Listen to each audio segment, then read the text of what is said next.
Welcome back to Stuff About Tutorials.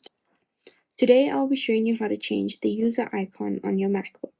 Why would you want to know how to do this? Well, maybe you don't like the default user icon that is on your Mac and you'd like to change it to something a bit more personal. So I'll be showing you how to change the user icon on macOS. Check out the video description as I'll try and leave written instructions there.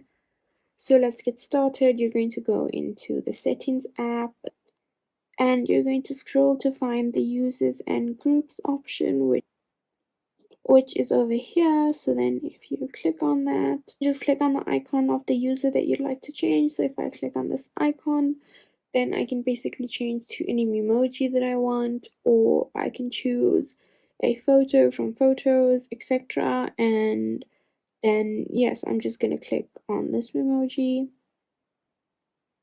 and then just click save over here. And now my user icon has changed to what I chose here. And yeah, that's basically it. If you wanted to know how to change the user icon on Mac OS, then this is the easiest way I know how. And if you know of another way, then leave a comment below and make sure to subscribe for more videos.